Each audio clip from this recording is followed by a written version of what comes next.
আসসালামু আলাইকুম, কেমন আছেন সবাই? আবারও চলে এসেছি আপনাদের সাথে নেক্সট ভিডিও শেয়ার করতে। আজকে আমি যাচ্ছিলাম রাতে ডিনার বানানোর জন্য চিকেন আনতে। তো আমি আজকে চিকেন কষা বানাবো। এটা আমাদের বাড়ির কাছের দোকান।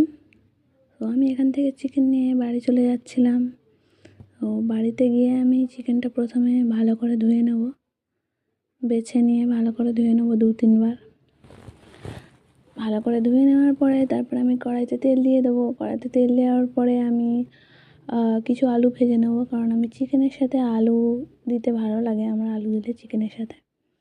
তো আমি প্রথমে তেল গরম করে তারপর আলুগুলো এক এক করে দিয়ে দেবো। দিয়ে দেওয়ার পরে নুন এবং হলুদ দিয়ে আমি চিকেনটা ভাজা করে নেব। তো নুন আর হলুদ দিয়ে চিকেনটা আলুটা আলুটা ভাজা করে নেব।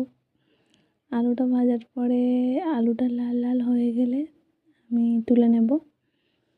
তো তারপরে দিয়ে দেবো কেটে রাখা পেঁয়াজ। আমি 3টে পেঁয়াজ দিয়েছি মিডিয়াম সাইজের, চিকেন হিসেবে আপনারাও দেবেন। তো এই পেঁয়াজটা লাল লাল হয়ে গেলে তারপরে আমি দিয়ে দেবো চিকেন। তারপরে গ্যাসের ফ্লেমটা হাই করে আমি চিকেনটা 3-4 মিনিট ভেজে নেব পেঁয়াজের সাথে। ভেজে নেওয়ার পরে আমি নুন আর হলুদ দিয়ে দেবো। নুন আর হলুদটা আমার দেখাতে মনে নেই, এই যে ভেজে নিচ্ছি 3-4 মিনিট এরকম ভেজে নেব। তারপরে নুন আর হলুদ দিয়ে আবারও কিছুক্ষণ ভেজে নেব হাই ফ্লেমে, গ্যাসের ফ্লেমটা হাই করে। তারপরে লো ফ্লেমে পুরো রান্নাটা করব। হাই ফ্লেমে প্রথমে 4-5 মিনিটই রান্নাটা করব, তারপরে লো ফ্লেমে পুরো রান্নাটা হবে।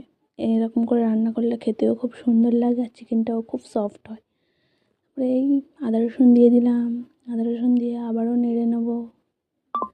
নেড়ে নিয়ে কিছুক্ষণ ঢাকা দিয়ে রেখে দেবো। 2 মিনিট মতো ঢাকা দেবো।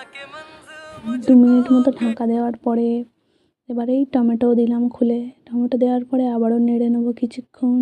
নেড়ে নেওয়ার পরে বাকি সব মশলা দিয়ে দিলাম। আমি ঝালের গুঁড়ো আর ধনে গুঁড়ো দিয়েছি, তো আমি আর অন্য কোনো মশলা ব্যবহার করিনি। তারপরে এই আলু দিয়ে কষালাম, এরকম কষাবো। আলু দিয়ে কিছুক্ষণ কষিয়ে আবারও আমি কিছুক্ষণ ঢাকা দিয়ে রেখে দেবো 2-3 মিনিটের মতো লো ফ্লেমে। তারপরে এই আলু দিয়ে আরেকটু কষিয়ে নিলাম। কষিয়ে নেওয়ার পরে গ্রেভি দিয়ে ধনিয়া পাতা দিয়ে দিলাম। তারপরে দেবো গরম মশলা। ভালো থাকবেন সবাই, আবারও দেখা হচ্ছে নেক্সট ভিডিও নিয়ে। আল্লাহ হাফেজ। লাইক শেয়ার কমেন্ট করবেন।